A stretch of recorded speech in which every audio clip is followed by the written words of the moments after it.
CP व CV में संबंध।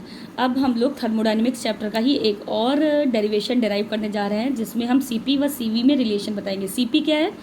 कैपेसिटी इन कांस्टेंट प्रेशर, यानी ऊष्माधारिता स्थिर दाब पर। और सीवी क्या है? कैपेसिटी इन कांस्टेंट वॉल्यूम, यानी ऊष्माधारिता स्थिर आयतन पर। इन दोनों में रिलेशन हम कैसे डिराइव करेंगे? तो देखिए, एक फॉर्मूला आप लोगों ने अपने नोट्स में पढ़ा होगा, क्या था? C is equal to Q upon delta T. ठीक है, ये आपने जब ऊष्माधारिता जहाँ पे हेडिंग पढ़ी है वहाँ पर ये न्यूमेरिकल पढ़ा होगा। तो इससे अगर हम Q निकालना चाहें एट कांस्टेंट वॉल्यूम तो क्या निकाल देंगे? QV is equal to CV delta T. ठीक है, यानी ये आपका समझ लीजिए कि क्वेश्चन हो गया। और ये जो QV होता है ये आपको पता होना चाहिए डेल्टा U के बराबर होता है। ये U लिखा हुआ है, डेल्टा U के बराबर होता है। ठीक इसी तरीके से स्थिर दाब पर, जैसे आपने QV स्थिर आयतन पे निकाला, ऐसे ही स्थिर दाब पर यानी QP CP डेल्टा T।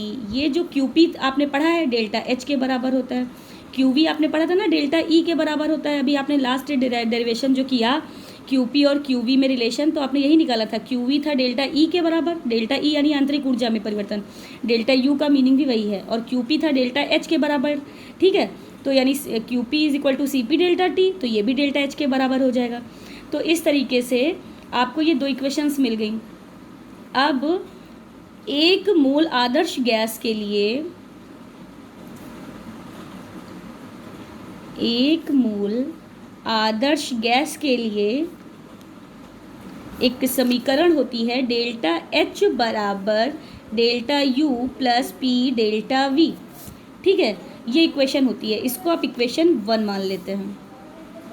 तो अभी देखिए, आपको ये पता है जो P डेल्टा V होता है वो डेल्टा N RT के बराबर होता है। और चूँकि हम एक मोल निकाल रहे हैं तो डेल्टा N तो एक ही होगा, तो इसलिए हम N ना लिखें, क्योंकि वो तो 1 इंटू RT करेंगे तो RT ही बचेगा। तो R डेल्टा T, ठीक है, एक मोल गैस के लिए P delta V is equal to R delta T होता है। अब यानी P डेल्टा V की जगह पर हम ये वैल्यू लिख सकते हैं, डेल्टा U की जगह पर हम ये वैल्यू लिख सकते हैं, और डेल्टा H की जगह पर ये वैल्यू लिख सकते हैं ना, क्योंकि हमें CP और CV में रिलेशन निकालना है। तो इसलिए मुझे वो वैल्यूज़ लिखनी पड़ेंगी जिसमें CP और CV आता है। तो अब यानी आप लिख दीजिए डेल्टा H डेल्टा U व P डेल्टा V का मान इक्वेशन फर्स्ट में रखने पर। अभी रख दीजिए सभी कुछ। डेल्टा H की वैल्यू क्या है? CP डेल्टा T, तो आप लिख दीजिए CP delta T is equal to delta U की वैल्यू क्या है? CV delta T, CV delta T plus P delta V की जगह पर क्या रखना है? R delta T, R delta T। Clear? तो अभी देखिए, CP डेल्टा T और इन दोनों से डेल्टा T कॉमन ले लीजिए, तो क्या बचा? CV प्लस R, यही तो बचा। अभी डेल्टा T और डेल्टा T ये क्रॉस हो जाएगा, तो क्या बचता है? CP minus CV plus R, sorry is equal to CV plus R।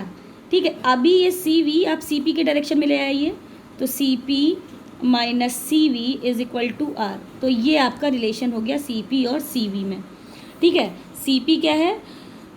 Capacity in constant pressure, और CV क्या है? Capacity in constant volume. इन दोनों का डिफरेंस जो होगा वो एक कांस्टेंट के बराबर ही होगा। एक गैस कांस्टेंट का जो वैल्यू है उसके बराबर लगभग इसकी वैल्यू पाई जाती है। ठीक है, तो इस तरीके से आप CP और CV में भी रिलेशन निकाल लेंगे।